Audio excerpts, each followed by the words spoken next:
শুভ দুপুর দর্শক, আমন্ত্রণ ব্যবসা বাণিজ্য আর অর্থনীতির সবশেষ সংবাদ নিয়ে নিউজ 24 এর নিয়মিত আয়োজন বিজনেস আওয়ারে। সাথে আছি আমি রিয়াজ সুমন। শনি থেকে বৃহস্পতিবার দুপুর 1টায় প্রচারিত হচ্ছে এই অনুষ্ঠান। আয়োজনে থাকছে দেশ বিদেশের ব্যবসা বাণিজ্যের সবশেষ খবর এবং খবরের বিশ্লেষণ। এছাড়াও থাকবে শেয়ার বাজার ও মুদ্রা বাজারের আপডেট। রাজনৈতিক প্রভাবশালী ও সরকারি দলের ঘনিষ্ঠদের ছত্রছায়ায় অনেক আর্থিক প্রতিষ্ঠান ঋণ দিয়েছে জামানত ছাড়াই। বাস্তবতা হচ্ছে এসব ঋণ গ্রহীতাদের এখন খুঁজে পাওয়া যাচ্ছে না। ফলে বাড়ছে খেলাফি ঋণের বোঝা। আমানতকারীদের টাকা ফেরত দিতে হিমশিম খেতে হচ্ছে প্রতিষ্ঠানগুলোকে। সব মিলে পুরো ব্যাংক বহির্ভূত আর্থিক খাত পড়েছে বড় সংকটে। সমাধান কি এবং কিভাবে, তা নিয়ে আজ আমরা আলোচনা করতে চাই। আলোচনার জন্য আমাদের সাথে যুক্ত হয়েছেন অর্থনীতি বিশ্লেষক এবং জনাব ডক্টর মাহফুজ কবির। মাহফুজ কবির, আপনি নিশ্চয়ই শুনতে পেয়েছেন আমাকে, যে আমরা যে বিষয়টি নিয়ে কথা বলছিলাম, যে নন ব্যাংকিং খাত, সেখানে যে ঋণের বোঝা দিন দিন বাড়ছে, সে বিষয়টি নিয়ে আমরা আলোচনা করছিলাম, কথা বলছিলাম। এটি নিয়ে আপনি যদি বলতেন যে আসলে এই যে ঋণ গ্রহীতাদেরকে এখন খুঁজে পাওয়া যাচ্ছে না, যার জন্য বড় একটি খেলাফি ঋণের পরিমাণ এখন দাঁড়িয়েছে, এবং একই সাথে আমানতকারীদের অর্থ ফেরত দিতে পারছে না প্রতিষ্ঠানগুলো, সব মিলে আসলে যে একটা সংকট তৈরি হয়েছে, এটির আসলে কারণটি কী এবং এর উত্তরণ কোন পথে হতে পারে? ধন্যবাদ। আসলে আমাদের যে পুরো ফাইন্যান্সিয়াল সেক্টর, এই ফাইন্যান্সিয়াল সেক্টরের মধ্যে আসলে একটা বড় সমস্যা তৈরি হয়ে গেছে বিগত বছরগুলোতে। তো এই এই খাতের যেটা দুটো খাত রয়েছে, একটা হচ্ছে ব্যাংকিং খাত আর একটা হচ্ছে নন ব্যাংকিং খাত। এই এই দুটো খাতের মধ্যে যে সমস্যা, সেই সমস্যাগুলো আসলে এখন এমন একটা পাহাড় তৈরি হয়েছে সমস্যা, যেটা থেকে মুক্তি পাওয়াটা কিন্তু অনেকটাই কঠিন হয়ে যাচ্ছে আস্তে আস্তে। ব্যাংক খাতের জন্য যে ধরনের আসলে আমরা সমস্যা সমাধানের উপায় দেখছি, এর মধ্যে একটা হলো যে তাদের জন্য যেটা লিকুইডিটি সাপোর্ট, যেটা আমরা দিয়ে যাচ্ছি, মানে কেন্দ্রীয় ব্যাংক দিয়ে যাচ্ছে। এর পাশাপাশি সেখানে অনেক শৃঙ্খলা তৈরি হয়েছে এবং এই এই মুহূর্তে যে অর্থ পাচার, সেটাকে রোধ করা গেছে মোটামুটি বহুলাংশেই। আর এর পাশাপাশি যে সমস্ত আমাদের যে একটা বড় আকারের যে খেলাপি ঋণ, যেটা 5 লক্ষ কোটি টাকার উপরে, তো সেটাও আস্তে আস্তে কমিয়ে নিয়ে আসার জন্য চেষ্টা করা হচ্ছে প্রাণান্তকর। তো এর মধ্যে আসলে সরকারি ব্যাংকগুলোর দশা খুবই খারাপ। মানে অবস্থা এত খারাপ হয়ে গেছে, আগামী 8-10 বছরে ঠিক হবে কিনা সেটা নিয়ে অনেকে শঙ্কা প্রকাশ করছেন। যে এবং প্রাইভেট ব্যাংকগুলোও কিন্তু বেশিরভাগই এখনো পর্যন্ত দুর্বল অবস্থাতে আছে। আর ইসলামিক ধারার ব্যাংকগুলোর জন্য আমরা তো এখন মার্জার অ্যাকুইজিশনের দিকে যাচ্ছি, 5টা ব্যাংকের জন্য এটা করার চেষ্টা করা হচ্ছে। তো এই যে অবস্থা, কিন্তু এর পাশাপাশি আমাদের যে নন ব্যাংক ফাইন্যান্সিয়াল সেক্টর, সেগুলোতে অবস্থা খুবই খারাপ। মানে সেটাতে অবস্থা এমন হয়ে গেছে যে এখানে কারো নাম নিশানা নেই। মানে ওইখানে আসলে রেগুলেশনটা কম থাকার কারণে, বা যে কেন্দ্রীয় ব্যাংকের দিক থেকে সুপারভিশন, মনিটরিং এবং সেখানকার জন্য শৃঙ্খলা নিয়ে ফিরে আসার জন্য যে ব্যবস্থাগুলো কিন্তু খুবই কম। এবং ব্যাংকিং খাত নিয়ে আমরা যতটা ভাবছি, বা এটা নিয়ে আইএমএফ থেকে শুরু করে বিভিন্ন যে সংস্থা, তাদের দিক থেকে যে ধরনের আসলে এই যে অবজারভেন্স, ভিজিলেন্স যেগুলো আছে, কিন্তু এই নন ব্যাংক ফাইন্যান্সিয়াল সেক্টরের জন্য আসলে তেমন কোনো রকমের ব্যবস্থাই নেই। এখানে অনেকেই আসলে এখান থেকে অর্থ নিয়ে তারা চলে গেছেন, সটকে পড়েছেন। এবং এই এই সমস্ত এই ইনস্টিটিউশনগুলোর বিভিন্ন রকমের লিজিং এটসেট্রা যে সমস্ত কোম্পানিগুলো আছে, তো সেগুলোতে ইন্টারেস্ট রেটও তারা নিজেরা ডিটারমাইন করে, এবং সেটা ব্যাংকিং যে ইন্টারেস্ট রেট তার চাইতে তারা বেশি দেয়। এবং এটার কারণে অনেকে আসলে লোভে পড়েন, লোভে পড়ে সেখানে আসলে আমানত রাখেন, কিন্তু পরে দেখা যায় যে আমানত কোথায় গেছে, কি অবস্থায় হয়েছে, সেটার কোনো খবর নেই। আর এখান থেকে যারা ঋণ নিচ্ছেন তারাও প্রভাবশালী, এবং অনেকে দেখা যাচ্ছে যে তাদের যে যে সমস্ত যারা মানে শেয়ার হোল্ডার বা যারা মালিক, সেই মালিক বা বোর্ড অফ ডিরেক্টরস, তারাও কিন্তু আসলে জড়িয়ে পড়ছেন এই এই সমস্ত অনিয়মের মধ্যে। তো এটার কারণে আসলে এই নন ব্যাংক ফাইন্যান্সিয়াল ইনস্টিটিউশনগুলোর অবস্থা দিন দিন আসলে আরো দুর্বল হচ্ছে।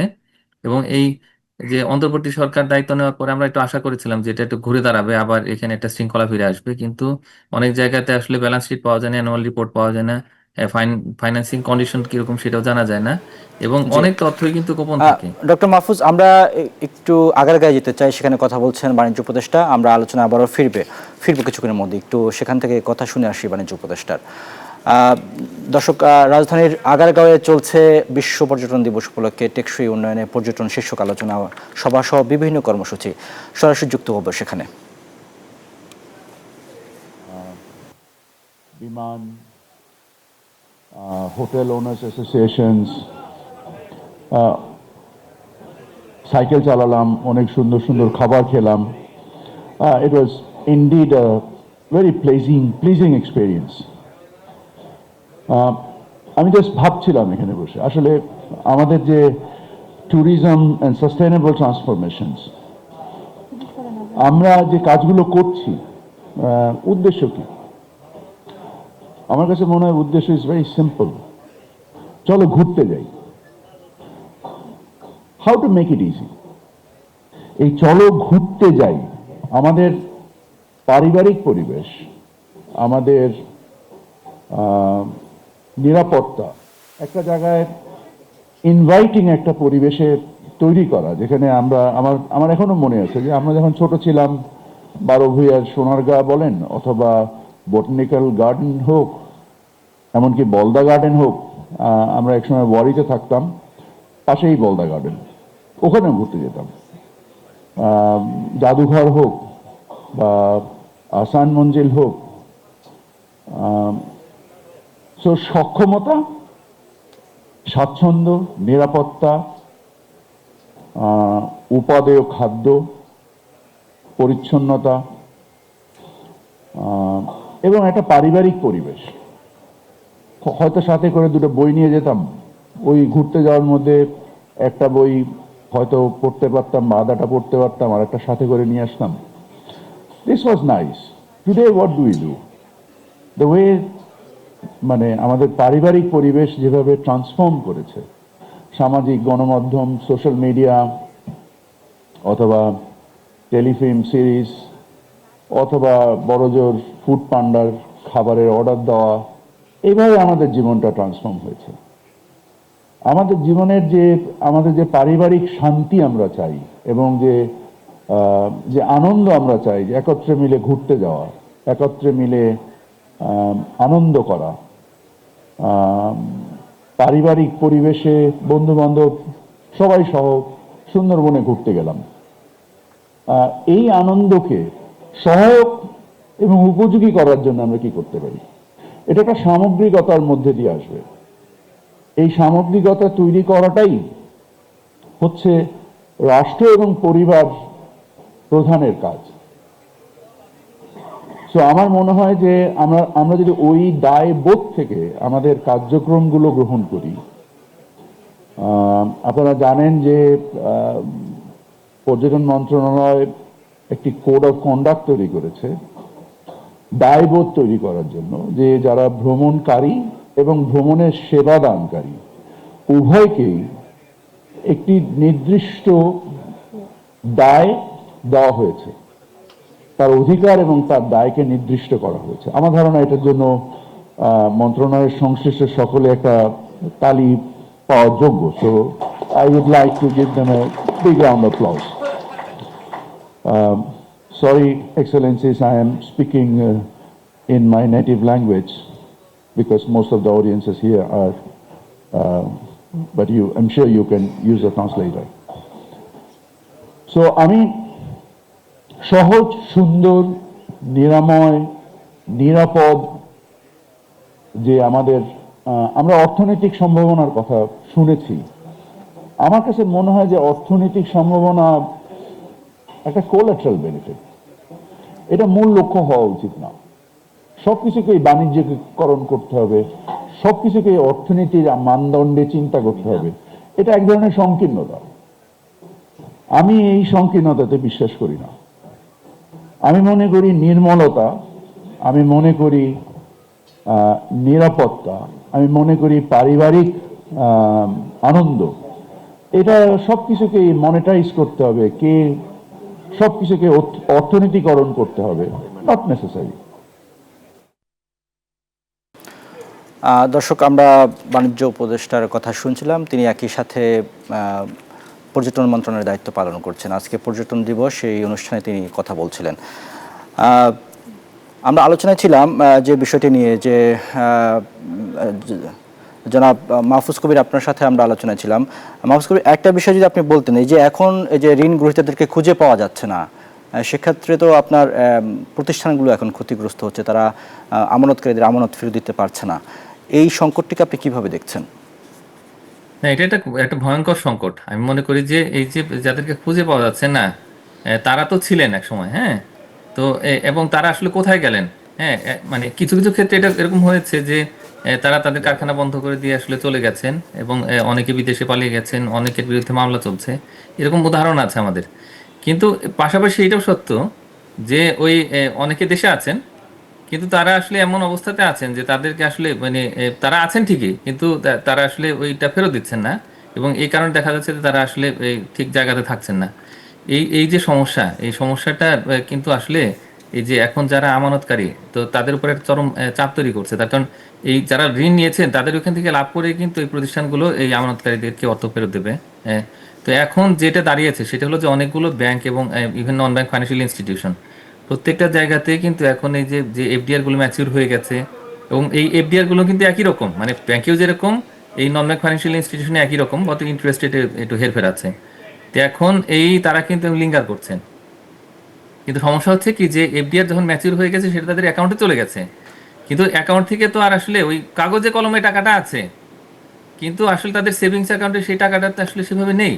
তো এখন যার ফলে এই নগদটা তারা দিতে পারছেন না তাদেরকে, এই তাদের যারা গ্রাহক তাদেরকে, এবং এটা যে যে পরিমাণে চাপ তৈরি করছে, অনেকেই কি করেছেন যে তাদের এই পেনশনের টাকা, গ্র্যাচুইটির টাকা, সেগুলো তাদের রেখেছেন ওইখানে, মানে যারা হয়তো প্রাইভেট সেক্টরে কাজ করেছেন বা ইভেন গভর্নমেন্ট থেকেও যারা রিটায়ার করেছেন, তারা কিন্তু এই অর্থটা রেখেছেন, তাদের সারা জীবন সঞ্চয় রেখেছেন এফডিআই হিসেবে। তো এখন এই টাকাটা এখন না পেলে তাদের কি একটা করুণ দুর্দশা চলছে এই সমস্ত আবহাওয়াকারদের, সেটা কিন্তু ভাষায় প্রকাশ করার মতো নয়। বাংলাদেশ ব্যাংক থেকে বলা হচ্ছে যে না ওইখানে গেলে টাকাটা পাওয়া যায়, ভেঙে ভেঙে নিতে হবে টাকা, কিন্তু ভেঙে ভেঙে টাকা দেওয়ার অবস্থা তো নেই। ওই চেক দিলে দেখা যায় যে 10,000 টাকা 20,000 টাকা চেক। জনাব মাহফুজ কবির, বাংলাদেশ ব্যাংকের এই সিদ্ধান্ত বা তারা আসলে কি বলছে এই বিষয়টি নিয়ে আমরা আপনার কাছ থেকে শুনবো। গুলশানে একটি অনুষ্ঠানে কথা বলছেন ব্যবসায়ী নেতারা, সেখানে একটু যেতে চাই আমরা। রাজধানীর গুলশানে চলছে এমসিসিআই আয়োজিত জাতীয় রাজস্ব বোর্ড সংস্কার বিষয়ক গোল টেবিল আলোচনা, সরাসরি যুক্ত হব সেখানে। নৌপরিবহন মন্ত্রণালয় যে আপনারা এটা তো অনলাইনে আপনি মেইলে পাঠিয়ে দিতে পারেন, এটি তো অ্যাকসেপ্ট হওয়া উচিত। আজকে অর্ডার হয়েছে, আজকে মেইলে পাঠাই দেন, তাহলে এটা আজকেই কার্যকর হয়ে যাবে না, সেটাকে ওইভাবে। তো এইগুলিকে মানে বলার উদ্দেশ্য এটাই যে ওই অটোমেশনের সাথে সবাইকে ওই অটোমেশনের আওতায় আসতে হবে। একটা জিনিস অর্ডার হয়েছে, এটা মেইলে চলে যাবে, এইভাবে যাইতে হবে, নাইলে হবে না, তাহলে কিন্তু আলটিমেটলি অটোমেশনের বা এটার ফল আমরা পাবো না। আমি ফরিদ ভাই এখানে আছেন, মজিদ ভাই আছেন, আপনারা নাসির সাহেব আছেন। আমরা আমাদের যে ক্যাপিটাল মেশিনারিজ আমদানির ক্ষেত্রে আগে বিকেএমই এবং বিজিএমই একটা প্রত্যয়নপত্র দিত। হঠাৎ করে এটা প্রথমত হলো যে ক্যাপিটাল মেশিনারিজ আমদানির ক্ষেত্রে আমি কোনো প্রত্যয়নপত্র প্রয়োজন আছে বলে মনে করি না, কারণ মেশিন যদি কেউ আমদানি করে এই মেশিনটা কিন্তু কেউ বিদেশে পাচার করবে না। এখানে এটা মেশিনটা কোথাও ইন্ডাস্ট্রিতে যাবে, সেখানে কিছু উৎপাদিত হবে। আমি যেটা করছি হাতেম ভাই, সেটা হচ্ছে আপনি যেটা বলছেন যে এই যে বিভিন্ন জায়গায় এই যে এক্সট্রা রেগুলেটরি রিকোয়ারমেন্ট গুলো দিয়ে রাখে যেগুলোর কোনো প্রয়োজনই নাই, this is one of the major places for reform, যেটা আছে রিফর্ম হওয়া দরকার। এখন এই মেশিনারিজ আসবে, উৎপাদিত পণ্য আইদার লোকাল কনজাম্পশন মিট করবে অথবা বিদেশে যাবে। বিদেশে গেলে ফরেন কারেন্সি আর্ন হবে, ওখানে ট্যাক্স পাবে, লোকাল হলো ট্যাক্স ভ্যাট পাবে। তাইলে এটা আমদানির ক্ষেত্রে এত রকমের মানে প্রত্যয়নপত্রের বিধান কেন? আর শুধু প্রত্যয়নপত্র না, প্রথমে আমদানির ক্ষেত্রে একটা প্রত্যয়নপত্র, এরপর আবার মেশিন ইনস্টলেশন হওয়ার পরে এটা হইলো কি না এটার জন্য আবার একটা প্রত্যয়নপত্র। আমার কাছে 2 দিন আগে একজন আসছে যে তার একটা ওই নিডল ডিটেক্টর মেশিন, আমাদের তো মালামাল সব নিডল ডিটেক্টর করতে হয়, নিডল ডিটেক্টর মেশিন আসছে, এইটার বিভিন্ন ভ্যাট অফিসে প্রত্যয়নপত্র আনতে গেছে, টাকা ছাড়া দিবে না। হ্যাঁ, তাহলে এটা বেসিক্যালি হচ্ছে যে রেগুলেটরি ফ্রেমওয়ার্কটাকেও ঠিক করতে হবে। তো এই প্রত্যয়নপত্রের বিধানটা ছিল বিকিবি বিজিবিতে, এটাকে 2-3 বছর আগে হঠাৎ করে এটাকে বন্ধ করে দিয়ে এটা নিয়ে বিভাগীয় ভ্যাট দপ্তরে দেওয়া হয়েছে। তার মানে হ্যাঁ বলেন, তার মানে এখানে আরো কিছু বিষয় আছে, যেমন ধরেন মূসকের কিছু ফর্ম আছে, এরকম আচ্ছা এগুলো কিন্তু হচ্ছে ওয়ার্কিং লেভেলের ডিটেইলস। আমরা চাচ্ছি যে মানে পলিসি লেভেলে যেটা বলে, যেটা আমরা আপনার সারমর্মটা নিলাম, যে পলিসি ফ্রেমওয়ার্কটাকে রিভিউ করতে হবে। যেটা আমি বলতে চাই সেটা হলো যে আপনার আমাদের যেহেতু এখন 2টা ভাগ হয়ে গেছে, যে পলিসি লেভেলে আলাদা একটা বোর্ড হবে বা কমিটি হবে, সেই কমিটির মধ্যে অবশ্যই ব্যবসায়ী প্রতিনিধি থাকা প্রয়োজন, এবং পার্টিকুলারলি আপনি যখন যেই সেক্টরের পলিসিটা করবেন সেই সেক্টরের প্রতিনিধি কে নিয়ে করা দরকার হবে, নাহলে Absolutely. দেখা যাবে আপনার একটা পলিসি করে ফেলছেন, করার পরে গিয়ে দেখা যায় যে এটা আমরা আমাদের Implement আরো করা যাচ্ছে না। বিড়ম্বনার কারণ হয়ে দাঁড়িয়েছে। তো সুতরাং এই জায়গাগুলি আমার মনে হয়, তারপরে ট্যাক্স পেয়ার বাড়ানো যায় কি করে, এই জায়গাটাতে আমাদের কাজ করতে হবে। কারণ আলটিমেটলি দেখা যায় যে এখন যারা যেই কজন আমরা ওই যে এখন এই মুহূর্তে 82 লক্ষ টিনধারী ব্যক্তি আছে, তার মধ্যে দর্শক, আমরা ছিলাম গুলশানে, সেখানে এমসিসিআই আয়োজিত জাতীয় রাজস্ব বোর্ড সংস্কার বিষয়ক একটি গোল টেবিলে কথা বলছিলেন বিকেএম এর সভাপতি জনাব মোহাম্মদ হাতেম। আমরা সেখানে ছিলাম, সেখান থেকে আমরা এখন আবার আলোচনায় ফিরতে চাই। জনাব ডক্টর মাহফুজ, আপনি আমাদের সাথে যুক্ত আছেন। আপনার কাছে যে বিষয়টি প্রশ্ন ছিল এবং আপনি বলছিলেন যে বাংলাদেশ ব্যাংক এক্ষেত্রে কিছু নির্দেশনা বা কিছু উদ্যোগ নিয়েছে, সেই বিষয়টা নিয়ে আপনি যুক্ত করতেন। হ্যাঁ, বাংলাদেশ ব্যাংক কিন্তু বলেছে, মানে এটা ইনফর্মালি বলেছে, মানে ফর্মালি তো আসলে কাউকে ডিক্লেয়ার করা যায় না যে তাদের আসলে সক্ষমতা নেই এই মুহূর্তে আসলে অর্থ পরিশোধের, এবং এই অপেক্ষা করতে হবে যারা ডিপোজিটর তাদের। কিন্তু তাদের দিক থেকে একটা মানে ইনফর্মালি বলা হয়েছে যে এই ব্যাংকগুলোতে গেলে বা ফাইন্যান্সিয়াল ইনস্টিটিউশনগুলোতে গেলে তারা ভেঙে ভেঙে হয়তো অর্থ পরিশোধ করতে পারে, তার কারণ অনেকেই দুর্বল অবস্থাতে আছে। তো এখন এই ভেঙে ভেঙে পরিমাণটা কতটুকু সেটা তো আসলে জানেন না। সেটা কি মানে যদি 50 লাখ টাকা এফডিআর হয়, ম্যাচিউর হয়ে 70 লাখ হয়ে গেছে, সেখানে 2 লাখ টাকা ভেঙে ভেঙে নাকি 20 লাখ টাকা ভেঙে ভেঙে। আবার দেখা যাচ্ছে যে আসলে 20,000 টাকা 50,000 টাকা সেটাও তোলার ক্ষেত্রে অনেক সমস্যা দেখা দিচ্ছে। হ্যাঁ, ব্যাংকগুলো কিন্তু আস্তে আস্তে হয়তো ঘুরে দাঁড়াচ্ছে, কিন্তু অবস্থা এমন হয়ে গেছে যে এই যে যারা আসলে এই অর্থগুলো রেখেছেন জমা, বিশেষ করে যে যারা এফডিআর করে রেখেছেন, তো তাদের কিন্তু দুর্দশা শেষ হচ্ছে না। এটি সবচেয়ে বড় সমস্যা, এবং তারা জানতেও পারছেন না যে কবে নাগাদ আসলে তারা এই অর্থগুলো, মানে সমুদয় অর্থ, মানে মুনাফা সহ অর্থ ফেরত পাবেন এই এফডিআর এর। তো এইগুলো একটা বড় সমস্যা। আবার এফডিআর যদি ওইটা তুলে নেওয়া হয়, মানে সবাই যদি নিয়ে নেন তুলে, তাহলে সেক্ষেত্রে ব্যাংকগুলোর আর কিছু থাকবে না। তো এই এই যে অবস্থা, এটা কিন্তু একেবারে মানে অনেকটাই মানে দেওয়ালে পিঠ থেকে যাওয়ার মতো পরিস্থিতি তৈরি হয়ে গেছে অনেকের জন্য। আমাদের কাছে একটা তথ্য আছে, সেটি যদি আমরা একটু স্ক্রিনে দেখতে চাই, আমরা দেখতে পাই যে যেই বেসরকারি যে খাত, আর্থিক খাতগুলো রয়েছে, সেখানে তাদের এই মুহূর্তের যে ঋণ স্থিতি, সেখানে আমরা দেখতে পাচ্ছি যে 2025 সালের মার্চ পর্যন্ত এখানে ঋণ স্থিতি আছে 77,092 কোটি টাকা। এর মধ্যে খেলাপি ঋণ আছে 27,541 টাকা, 41 কোটি টাকা, এবং যেটি হচ্ছে মোট ঋণের 35.72%। এই তথ্যটি বাংলাদেশ ব্যাংকের। আমাদের কাছে আরেকটি তথ্য আছে, সেটিও দেখতে চাই আমরা। দ্বিতীয় যে তথ্যটি আছে, দ্বিতীয় তথ্যটি আমরা দেখতে পাচ্ছি যে ব্যাংক বহির্ভূত আর্থিক প্রতিষ্ঠানের ঋণ স্থিতি, এটি 2024 সালের চিত্র। এখানে আমরা দেখতে পাচ্ছি যে খেলাফি ঋণ 24,711 কোটি টাকা, এবং মোট ঋণ হচ্ছে 33.15%। খেলাফি ঋণ বেড়েছে ওই বছর 2,830 কোটি টাকা। এই তথ্যটি বাংলাদেশ ব্যাংকের। এই তথ্য দুটি থেকে আমরা আসলে আপনার কাছে আবার আসতে চাই। এই যে আর্থিক খাতের যেই দুর্বলতা বা সংকট, সেটি আমরা দেখলাম যে আসলে এ থেকে আসলে উত্তরণের উপায়টি কি, সেই বিষয়টি আপনি যদি আবার যুক্ত করতেন, যে এই যে চিত্রটি আমরা দেখলাম। এখানে আসলে খুব পরিষ্কারভাবে কয়েকটি কাজ করতে হবে। সেটা হলো যে নন ব্যাংক ফাইন্যান্সিয়াল ইনস্টিটিউশন, সেগুলোর জন্য আসলে এটা রিফর্মের জন্য একটা টাস্ক ফোর্স তৈরি করা দরকার। তার কারণ এখানে কিন্তু আমরা একেবারে নজরে দিচ্ছি না, আমরা শুধু ব্যাংকের দিকে তাকাচ্ছি। কিন্তু এই যে ব্যাংক বহির্ভূত যে আর্থিক খাত, সেটাও কিন্তু এই বিশেষ করে যে ব্যবসায়ের ক্ষেত্রে তারা খুব গুরুত্বপূর্ণ ভূমিকা পালন করে। বিভিন্ন জায়গাতে আসলে খুব কম শর্তে কিন্তু খুব দ্রুত এই ঋণটা পাওয়া যায়, এবং সেখানে অনেক ফ্লেক্সিবিলিটি থাকে, নমনীয়তা থাকে। তো এই সুযোগটাই আসলে নেন আসলে ব্যবসায়ীরা। কিন্তু যে অবস্থা তৈরি হয়েছে, এতে খেলাপি ঋণের পাহাড় জমেছে, এটা কিন্তু আসলে সহনীয় নয়। এখান থেকে বের হয়ে আসার জন্য প্রথমে একটা হচ্ছে টাস্ক ফোর্স করা, এবং একই সঙ্গে যে প্রত্যেকটা প্রতিষ্ঠানের একটা অডিটিং দরকার, এবং সেটার মধ্যে যদি সম্ভব হয় যে কয়েকটা অডিট করতে হবে ইন্টারন্যাশনাল, যে আন্তর্জাতিক প্রতিষ্ঠান দিয়ে অডিট করতে হবে। এখন যে অডিটটা হচ্ছে সেটা অনেক ক্ষেত্রে ভুয়া তথ্য তৈরি করছে, এবং তারা অনেক সময় যে ফাইন্যান্সিয়াল স্টেটমেন্ট দেখাচ্ছে সেগুলো ঠিক নির্ভরযোগ্য নয়। আর তৃতীয় যে বিষয়টা, সেটি হলো যে যদি এমন প্রয়োজন হয় তাহলে সেক্ষেত্রে কিছু একটা গুচ্ছ প্রতিষ্ঠান তৈরি করে সেখানে সরাসরি হয়তো অর্থ সহায়তা দিতে হবে, যে রকম করা হচ্ছে আসলে এই দুর্বল ব্যাংকগুলোর ক্ষেত্রে।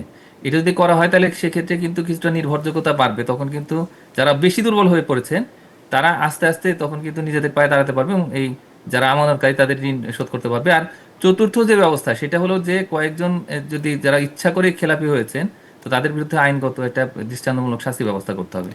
যারা এই চারটা কাজ যদি আমরা করতে পারি, আমি মনে করি যে এই নন ব্যাংক ফাইন্যান্সিয়াল ইনস্টিটিউশন গুলো জি তারা কিন্তু এই ঘুরে দাঁড়াবে এবং অর্থনীতিতে গুরুত্বপূর্ণ ভূমিকা মাহফুজ পালন কবির, করতে পারবে। মাহফুজ কবির, আপনি তো জানেন যে সরকার ইতিমধ্যে এরকম 9টি প্রতিষ্ঠানকে মানে 9টি প্রতিষ্ঠান বন্ধ করার সিদ্ধান্ত নিয়েছে। এর মধ্যে আরও 13টি প্রতিষ্ঠান ঝুঁকিতে রয়েছে। হ্যাঁ, তো এইসব প্রতিষ্ঠান বন্ধ করার পেছনে আবার সরকার দেখলাম যে আপনার 9,000 কোটি টাকা দেওয়ার সিদ্ধান্ত নিয়েছে। এমন বাস্তবতা কিন্তু আছে। সেই জায়গাটাতে আমাদের কাছে আরেকটি তথ্য আছে, সেটিও একটু দেখে নিতে চাই। আমাদের কাছে আমাদের এই স্ক্রিনে আমরা দেখতে পাচ্ছি যে এখানে আরও কয়েকটি প্রতিষ্ঠান রয়েছে যেগুলো প্রায় 100% বা 95% পর্যন্ত এখন কিন্তু খেলাপি ঋণের মধ্যে পড়ে আছে। পিপলস লিজিং, এটি আমরা দেখতে পাচ্ছি প্রায় 100% তারা খেলাপি ঋণের মধ্যে আছে। বাংলাদেশ ইন্ডাস্ট্রিয়াল ফাইন্যান্স কোম্পানি, এটি 95% ঋণ খেলাপিতে আছে প্রায়। এবং ইন্টারন্যাশনাল লিজিং, এটিও 95% মধ্যে আছে। ইউনিয়ন ক্যাপিটাল আছে 80 থেকে 90%। ফিনিক্স ফাইন্যান্স আছে 80 থেকে 90, ফার্স্ট ফিন্যান্স আছে 80 থেকে 90 এবং আরেকটি কোম্পানি সেটিও দেখতে পাচ্ছি 80 থেকে 90% খেলাপি ঋণের মধ্যে ডুবে আছে। এমন বাস্তবতায় আসলে এই যে প্রতিষ্ঠানগুলোকে টাকা দিয়ে আবার সেগুলোকে দাঁড় করানোর চেষ্টা, সেটি আসলে কতটা কাজে আসবে বলে আপনি মনে করেন? না, এখন এই নন ব্যাংক ফাইন্যান্সিয়াল ইনস্টিটিউশন তারা কিন্তু অর্থনীতিতে গুরুত্বপূর্ণ ভূমিকা পালন করছে। এখন যেটা গত কয়েক বছর হয়ে গেছে সেটা হলো যে এই অব্যবস্থাপনা এবং তাদের যে ট্রান্সপারেন্সির মধ্যে না নিয়ে আসা, অ্যাকাউন্টেবিলিটি কমে গেছে, এই কারণে কিন্তু এই ঘটনাটা ঘটে গেছে। আবার কিছু কিছু ব্যবসার ক্ষেত্রে আমার মনে হয় যে হয়তো অনিচ্ছাকৃত কিছু খেলাপি আছে।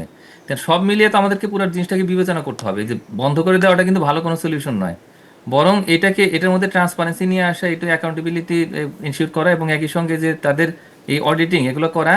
আর এর পাশাপাশি যে যে বাংলাদেশ ব্যাংকের যে সিদ্ধান্ত, যেখানে যে অর্থায়ন করা, আমি মনে করি যে অর্থায়নটা তাদের একটা সুযোগ দেওয়া হবে আর কি, এটা যে এই সুযোগ নিয়ে তারা হয়তো ঘুরে দাঁড়াবে এবং সেটাই করাটা সবচেয়ে ভালো।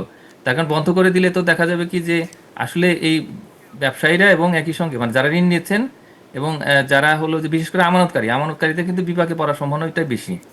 তো আমি মনে করি যে এখানে আমাদের আসলে এটা রেগুলেশন খুব এটা স্ট্রিক্ট ইমপ্লিমেন্টেশন দরকার।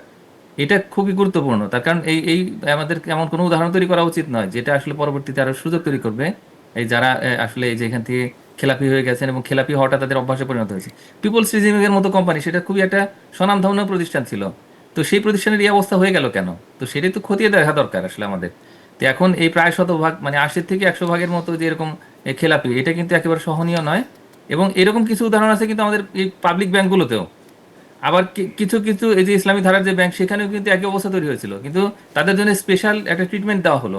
আমি মনে করি যে নন ব্যাংক যে ইনস্টিটিউশনগুলো আছে তাদের জন্য আমি মনে করি যে একই রকমের যদি ট্রিটমেন্ট দেওয়া হয় তাহলে সেই ক্ষেত্রে এক ধরনের ব্যালেন্স তৈরি হবে। ব্যাংকে অনেক রকমের এন্ট্রি ডেটারেন্স আছে, কিন্তু এই যে নন ব্যাংক ফাইন্যান্সিয়াল ইনস্টিটিউশনে কিন্তু ওগুলো নেই। তো সুতরাং ওইটার তো সুবিধা আছে বলেই কিন্তু ওই মানুষ আসছেন আমানত রাখতে এবং মানুষ কিন্তু ঋণ নিচ্ছেন। কিন্তু এইখানে রেগুলেশনটা একটু স্ট্রিক্ট করলে আমি মনে করি যে এখান থেকেও ভালো একটা সুফল পাওয়া সম্ভব খুব দ্রুত। আসলে এই যে বিপুল পরিমাণে খেলাপি, সেখান থেকে আসলে উদ্ধার পাওয়া হয়তো সম্ভব হতে পারে। না, এখানে আপনি যেটা বলছেন সেখানে যদি আপনার এগুলোর আপনি বলছেন যে এগুলো বন্ধ করলেই হবে না, হ্যাঁ, কিন্তু অন্যদিকে এগুলো যদি আপনার শাস্তির আওতায় না আসে বা হচ্ছে এগুলোর সাথে যারা জড়িত, যার জন্য এই প্রতিষ্ঠানগুলো এখন আর্থিকভাবে ঋণ খেলাপির মধ্যে পড়ে আছে বা ডুবে আছে, সেখানে যদি আপনার শাস্তির আওতায় না আসে তাহলে তো এটি আসলে এভাবে সরকার টাকা ঢেলে এটিকে কতটা এগিয়ে নিতে পারবে? আপনি কি না না, শাস্তির আওতায় নিয়ে আসা হচ্ছে যে যারা খেলাপি, ইচ্ছা করে খেলাপি হয়েছেন এবং দিনের পর দিন আসলে খেলাপি রেখে দিচ্ছেন আর কি, হ্যাঁ, তো তাদের মধ্যে তো শাস্তিমূলক ব্যবস্থা নিতে হবে। তো সেখান থেকে আসলে পিছিয়ে আসার কোনো সুযোগ নেই। কিন্তু এই নন ব্যাংক যে সমস্ত ফাইন্যান্সিয়াল ইনস্টিটিউশনগুলো আছে, তাদের কিন্তু ইকোনমিতে কন্ট্রিবিউশন আছে এবং তারা যে সমস্ত আমানত নিয়েছেন যারা সাধারণ আমানতকারীদের কাছ থেকে, তো এখন এটা স্মুথ ট্রানজিশন তো প্রয়োজন। তো এবং একই সঙ্গে এই প্রতিষ্ঠানগুলোতে তো সুযোগও দেওয়া প্রয়োজন। আমরা ব্যাংকের জন্য কি করছি, আমরা সেখানে অনন্তর কিন্তু সুযোগ সুবিধা দিচ্ছি, তাদেরকে মার্জার অ্যাকুইজিশনের কথা বলছি, কিন্তু এবার নন ব্যাংক ফাইন্যান্সিয়াল ইনস্টিটিউশনগুলোকে বন্ধের কথা সুপারিশ করছি।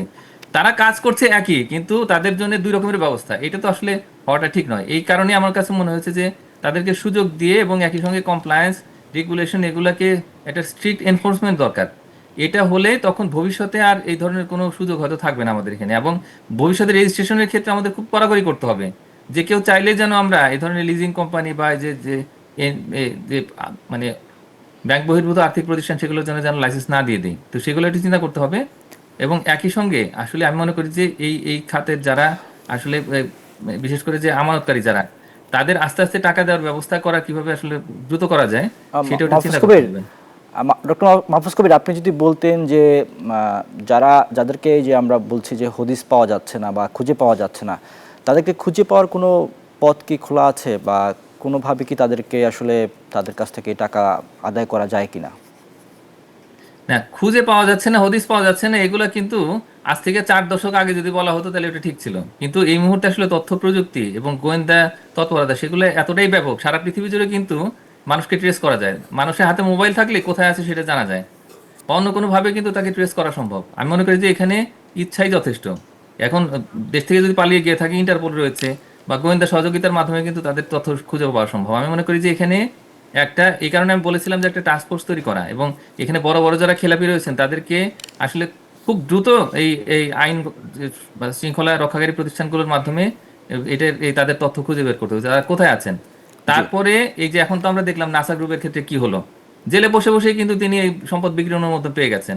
তো এইভাবে করে কিন্তু তাদের সম্পদ যদি কিছুটা বিক্রি করে হলেও যদি এই প্রতিষ্ঠানের ক্ষতিটা পুষিয়ে নেওয়া যায়, তাহলে সেক্ষেত্রে কিন্তু তখন একটা উদাহরণ তৈরি হবে যে এই যে স্বেচ্ছামূলক বা ইচ্ছা করে যারা এই সমস্ত খেলাপি হচ্ছেন এবং এই খেলাপি পাহাড় তৈরি করছেন, তো তাদের বিরুদ্ধে একটা শাস্তিমূলক ব্যবস্থা নেওয়া গেল। তো এইভাবে করে শাস্তি দিলে আমি মনে করি যে সেখানে অবশ্যই একটা ভালো দৃষ্টান্ত স্থাপন হবে, এবং এইভাবে করে আসলে গুড গভর্নেন্সটা তৈরি করা যায়। মাহফুজ কবির, আরেকটা বিষয় তো আপনি জানেন যে বাংলাদেশ ইতিমধ্যে শুধু আমরা তো আজকে আলোচনা করছি নন ব্যাংকিং প্রতিষ্ঠান নিয়ে, কিন্তু যেগুলো ব্যাংক সেখানেও তো একটা চরম সংকট রয়েছে। আমরা ইতিমধ্যে দেখলাম যে বিভিন্ন খবরের কাগজে নিউজ এসেছে যে আমরা ঋণ খেলাপিতে দক্ষিণ এশিয়ার মধ্যে রেকর্ড অর্জন করেছি। এটিকে আপনি কিভাবে দেখছেন, এই যে ঋণ খেলাপির রেকর্ড? হ্যাঁ, রেকর্ডের আমার মনে হয় এখনো বাকি আছে। আমরা আরো বড় বড় সারা পৃথিবীতে হয়তো রেকর্ড করব। কারণ হচ্ছে যে এই মুহূর্তে আসলে খেলাপি ঋণ হচ্ছে 5 লাখ কোটি টাকা ছাড়িয়ে গেছে, এবং সেটা নাকি 6 লাখ কোটি টাকা ছাড়াতে পারে এই বছরের মানে শেষ নাগাদ বা আগামী বছরের শুরুতে। তো এইরকম একটা আশঙ্কা কিন্তু শোনা যাচ্ছে। এখন এত বিপুল পরিমাণে যে খেলাপি ঋণ, সেটা আমরা অতীতে হয়তো ছিল কিন্তু আমরা জানতে পারিনি, যার কারণ কার্পেটের নিচেই ময়লা ছিল।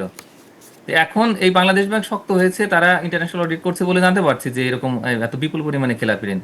এখন সামনে যে সমস্ত সন্দেহজনক ঋণ রয়েছে বা মন্দ ঋণ রয়েছে, তো সেগুলোকে যখন আমরা পুরো সবগুলোকে একত্রিত করব, তাহলে সেক্ষেত্রে তখন তথ্যটা আরো ভয়ঙ্কর হবে।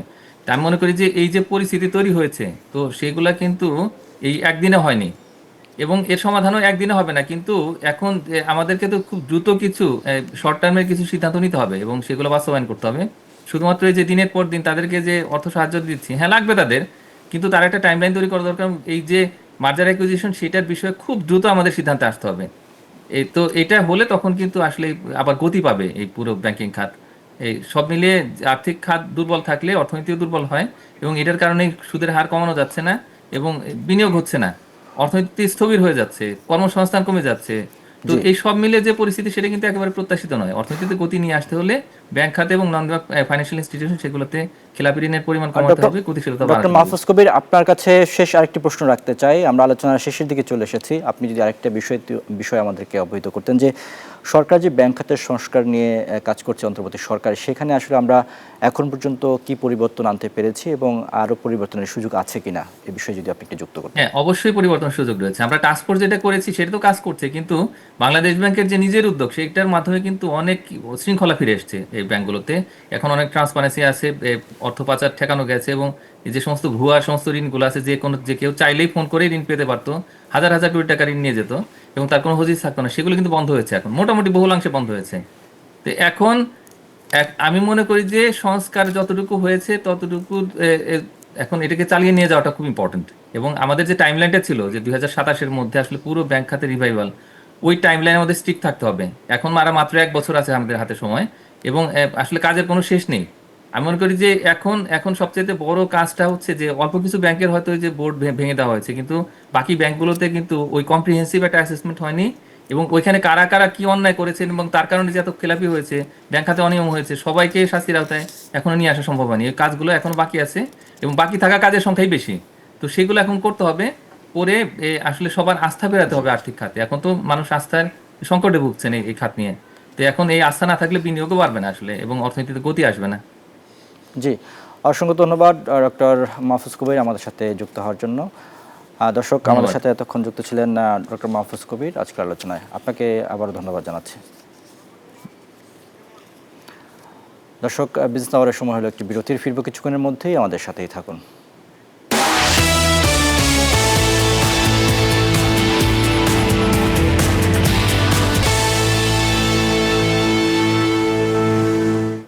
বিরতির পর আবারও আমন্ত্রণ বিজনেস আওয়ারে। এবার জানিয়ে দিতে চাই মুদ্রা বাজারের আপডেট।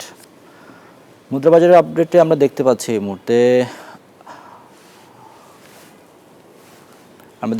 এই মুহূর্তে মুদ্রার দাম ক্রয় হচ্ছে মার্কিন ডলার সেটি 122 টাকায় ক্রয়, বিক্রি হচ্ছে 123 টাকায়। ইউরো 137 টাকায় ক্রয় হয়ে বিক্রি হচ্ছে 142 টাকায়। পাউন্ড 157 টাকায় ক্রয় হয়ে বিক্রি হচ্ছে 165 টাকায়। চীনা ইউয়ান 16 টাকায় ক্রয়, বিক্রি হচ্ছে 17 টাকা 50 পয়সায়। সৌদি রিয়াল 32 টাকা 50 পয়সায় এবং বিক্রি হচ্ছে 32 টাকা 60 পয়সায়। ভারতীয় রুপি 1 টাকা 38 পয়সায় ক্রয় এবং বিক্রি হচ্ছে 1 টাকা 45 পয়সায়। জানাবো স্বর্ণের দাম। স্বর্ণের দামে আমরা দেখতে পাচ্ছি যে এখানে প্রতি ভরি স্বর্ণের দাম 22 ক্যারেটের সেটি দাম আজকের বাজারে দেখতে পাচ্ছি 1,94,859 টাকা। 21 ক্যারেটের প্রতি ভরি স্বর্ণের দাম আছে 1,86,006 টাকা। 18 ক্যারেটের প্রতি ভরি স্বর্ণের দাম আছে 1,59,424 টাকা। সনাতন প্রতি ভরি স্বর্ণের দাম আছে 1,32,351 টাকা। একই সাথে জানাবো রূপার দাম। রূপার দামে আমরা দেখতে পাচ্ছি যে 22 ক্যারেটের প্রতি ভরি রূপার দাম আছে 3,475 টাকা। 21 ক্যারেটের প্রতি ভরি স্বর্ণের দাম আছে 3,312 টাকা। 18 ক্যারেটের প্রতি ভরি রূপার দাম আছে 2,846 টাকা এবং সনাতন রূপার দাম প্রতি ভরি 2,134 টাকা। দর্শক, এর সাথে সময় হলো আরও একটি বিরতির, ফিরব কিছুক্ষণের মধ্যেই, আমাদের সাথেই থাকুন।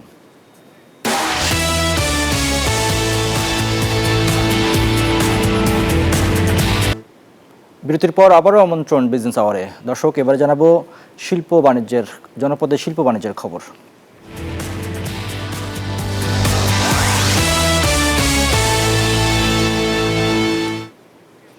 দিনাজপুরের বেলবাড়িতে দেশের সবচেয়ে বড় আনার বাগানে চলছে ফল সংগ্রহ, পাশাপাশি বাজারজাত করছেন উদ্যোক্তারা। এখানকার আনারের মান ভালো হওয়ায় বাগান থেকেই আনার সংগ্রহ করছেন ব্যবসায়ীরা। বিদেশি এই ফল উৎপাদনে উদ্যোক্তাদের কারিগরি সহায়তা দেওয়ার আশ্বাস কৃষি বিভাগের। ফখরুল হাসানের তথ্যচিত্রে দেখুন ডেস্ক রিপোর্ট। দিনাজপুর সদর উপজেলার বেলবাড়িতে 3.5 একর জমিতে গড়ে উঠেছে দেশের সবচেয়ে বড় আনার বাগান। গ্রিনলিফ অ্যাগ্রো ফার্মের এই বাগানে রয়েছে প্রায় 1000-এরও বেশি গাছ। ফলনও বেশ ভালো হয়েছে। বাগান মালিকরা জানান, প্রতিদিন গড়ে 50 মণ আনার সংগ্রহ করা হচ্ছে। চলতি মৌসুমে এখান থেকে 6 থেকে 7 মেট্রিক টন আনার উৎপাদন হবে বলে মনে করেন তারা। এবার যদি আমার 50,000 ফল আছে, তো ইনশাল্লাহ আগামী বছরে আমরা 1 লক্ষ ফলের আশা করতেছি। তাহলে আপনি হিসাব করেন, এক একটা ফল যদি 60 টাকা করে আপনি ধরেন, তাহলে কি রেজাল্ট হতে পারে। আমাদের তো অনেক সারা পড়ছে, পুরো বাংলাদেশ থেকে আসতেছে লোকজন যে আনার বাগানটা দেখবে, এর সঙ্গে আনারও তারা কিনবে। স্থানীয়রা বলছেন, ফলন ও বাজার দর ভালো হওয়ায় এই ফলের বাগান করতে আগ্রহী হয়ে উঠেছে অনেকে। বাইরের দেশের ফল না আমাদের এখানে হচ্ছে, এটা তো আমাদের জন্য খুব আনন্দের বিষয় এবং গর্ববোধ করি। গাছের উপর ডিফেন্স করে আমরা গাছে ওষুধ দেই এবং গাছে কখন সার লাগবে তখন আমরা এই সারটা দিই আর কি ইনশাল্লাহ। এই আনার বাগান দেখতে দূর দূরান্ত থেকে আসছেন দর্শনার্থীরাও। পাকিস্তানের বিভিন্ন জায়গায় হয় বিখ্যাত, কিন্তু আমাদের বাড়ির দুয়ারে যে এত সুন্দর বাগান, আমার বন্ধু কষ্ট সার্থক হয়েছে। হ্যাঁ, আমি অভিভূত। আসে নিজে যারা আসবে তারাই বুঝতে পারবেন যে এটা কি, এটা মানুষ তুমি না বলে দেখা যাবে না। নতুন উদ্যোক্তা কেউ এই বিদেশি ফলের বাগান করতে চাইলে তাদেরকে কারিগরি সহযোগিতা দেওয়ার আশ্বাস কৃষি বিভাগের। এখান থেকে মানুষ উদ্ভূত হয়ে এখানে চারা উৎপাদন করা হয়, এই চারা মানুষ নিয়ে যায় এবং আমরাও চেষ্টা করতেছি এই চাষাবাদ সম্প্রসারণ করার জন্য। দিনাজপুরের মাটিতে আনার চাষের বেশ সম্ভাবনা রয়েছে বলে জানান সংশ্লিষ্টরা। Desk report, news 24। মাল্টা বাগানের ফাঁকা জায়গায় মুখী কচু ও সুপারির চারা রোপণ করে বাড়তি আয় করছেন লালমনিরহাটের রঞ্জু মিয়া। অন্যরাও তাকে দেখে অনুপ্রাণিত হয়েছেন। তাদের পরামর্শ দিচ্ছে কৃষি বিভাগ। রবিউল হাসানের তথ্যচিত্রে দেখুন ডেস্ক রিপোর্ট। লালমনিরহাটের কালীগঞ্জ উপজেলায় কাকিনায় কৃষক রঞ্জু মিয়া নিজের মাল্টা বাগানের পরিত্যক্ত জমি ব্যবহার করে বাড়তি আয়ের স্বপ্ন দেখিয়েছেন অন্য কৃষকদেরও। মাল্টার পাশাপাশি মুখী কচু আর সুপারির চারা বিক্রি করে বছরে আয় করছেন 5 লাখ টাকার বেশি। আমি 2 বছর থেকে মালটা আর কি বিক্রি করতেছি, আল্লাহর রহম। তাতে মালটা 1 লক্ষ টাকা বিক্রি করি, সুপারি হয়তো বছর 50,000 বিক্রি করি, কচুও লাখখানি গেছি, আল্লাহর রহম যথেষ্ট। আর বিএসরা আমার সর্বক্ষণ পরামর্শ দেয়। আমরাও চেষ্টা করবো যে এরকম আসলে বাগান করার জন্য কোনো জায়গা আসলে ফেলে না রেখে বিভিন্ন ধরনের কিভাবে চাষ করা যায়। এটা আবার ব্যতিক্রম বাগান একটা বাগানটা, কারণ এখানে আপনার প্রচুর সুপারি বিভিন্ন খুব সুন্দর অবস্থা বাগান দেখায়। কৃষকের এমন উদ্ভাবনী উদ্যোগে স্থানীয় বাজারে চাহিদা মিটছে মাল্টা, কচু ও সুপারির চারা দিয়ে। আর একই সঙ্গে অনুপ্রাণিত হচ্ছেন এলাকার অন্যান্য কৃষকরাও। আমাদের কাকিনার এই কৃষক তার জমিতে মালটা চাষ করেছেন এবং তার মাঝখানে যে জায়গাটা পড়ে রয়েছে, পতিত রয়েছে, এই জায়গার সর্বোচ্চ সদ্ব্যবহার করে এখানে বিভিন্ন সবজি আবাদ করেছেন, মুখী কচু, শসা। আশা করি এই উপজেলায় যে আমাদের 15 থেকে 20টা মালটা বাগান রয়েছে বড় আকারে, সেসব কৃষক এলাকায় দেখে উদ্বুদ্ধ হবে, শিখবে এবং বাড়িতে কাজে লাগাবে।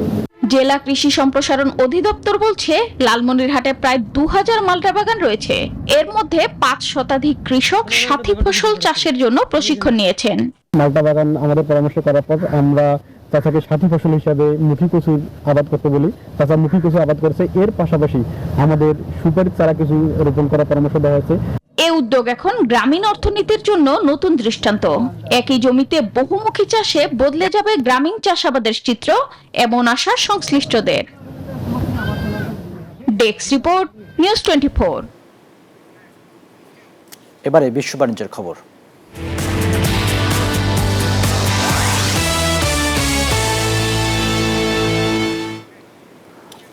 বন্দরনগরী জেদ্দায় শুরু হয়েছে তৃতীয় fashion and tex expo. Bangladesh সহ অংশগ্রহণ করেছে বিশ্বের 26টি দেশ।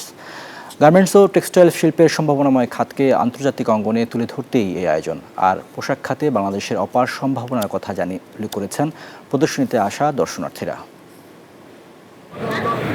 বন্দরনগরী জেদ্দায় জমকালো আয়োজনে শুরু হয়েছে তৃতীয় Saudi fashion and tex expo. Bangladesh সহ 26টি দেশ অংশ নিচ্ছে এবারের প্রদর্শনীতে। 4 দিনব্যাপী এক্সপো প্রতিদিনই দুপুর 12টা থেকে 10টা পর্যন্ত চলবে ইন্টারন্যাশনাল এক্সিবিশন সেন্টারে। Asian market is really big now. We have access in Europe and America and most of the country in Europe and America, Canada also. So now Asian market is really big. This is the first day. Till today now it's okay. Bangladesh রপ্তানি উন্নয়ন bureau EPB ও জেদ্দাস্থ বাংলাদেশ কনসুলেটের সহযোগিতায় বাংলাদেশের 12টি প্রতিষ্ঠান এই মেলায় অংশ নিচ্ছে। উদ্বোধনী দিনে বাংলাদেশের প্যাভিলিয়ন উদ্বোধন করেন নবনিযুক্ত কনসাল জেনারেল মোহাম্মদ সাকওয়াত হোসেন। আমাদের গার্মেন্টস ফ্যাক্টরি সব রকমের ক্যাপাসিটি আছে হাই এন্ডের প্রোডাক্ট তৈরি করার জন্য, আমাদের সেই সক্ষমতা রয়েছে। সুতরাং আমরা সৌদি ভাইদের মাধ্যমে সৌদিদের কাছে যে ব্যবসায়ীরা রয়েছেন এবং তাদেরকে এই মেসেজ কনভে করবেন যে বাংলাদেশ স্টল এখানে আছে। প্রধান অতিথি ছিলেন Jeddah chamber of commerce and industries board সদস্য মিশেল আল ওইতাইবি। এছাড়া উপস্থিত ছিলেন বাণিজ্য মন্ত্রণালয়ের যুগ্ম সচিব নার্গিস মুর্শিদা, কমার্শিয়াল কাউন্সিলর সাইদা নাহিদা হাবিব সহ কমিটির বিভিন্ন প্রতিনিধিগণ। এই মেলার মাধ্যমে আমাদের এখানে আমি যতদূর জেনেছি প্রায় 33 লাখ বাংলাদেশি এখানে আছে, যারা বিরাট বড় একটা অংশ আমাদের দেশের মানুষ এখানে আছে। যে third Saudi fashion and textile expo আজকের এই অনুষ্ঠানে এখানে আমরা একত্রিত হতে পেরেছি।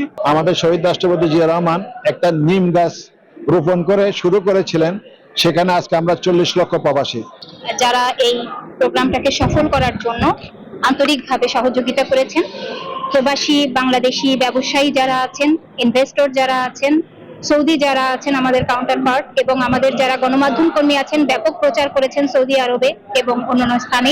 বাংলাদেশের উদ্যোক্তারা বলছে এই প্রদর্শনীর মাধ্যমে সৌদি আরব সহ মধ্যপ্রাচ্যের বাজারে দেশের গার্মেন্টস ও টেক্সটাইল শিল্পের সম্ভাবনা তুলে ধরা যাবে। ইতিমধ্যে বিশ্বের দ্বিতীয় বৃহত্তম পোশাক রপ্তানিকারক দেশ হিসেবে বাংলাদেশ সৌদি ক্রেতাদের আগ্রহ আকর্ষণ করতে সক্ষম হয়েছে। বিদেশি বিনিয়োগ ও নতুন বাজার সম্প্রসারণ এবং দ্বিপাক্ষিক বাণিজ্য সম্পর্ক আরো শক্তিশালী হবে বলে আশা প্রকাশ করছেন সংশ্লিষ্টরা। Desk report, news 24। দেশের পোশাক শিল্প এভাবে সারা বিশ্বের সম্ভাবনা ছড়িয়ে দিক সেই প্রত্যাশা। এই ছিল আজকের বিজনেস আওয়ারের আয়োজন। আমাদের সাথে থাকার জন্য ধন্যবাদ সবাইকে।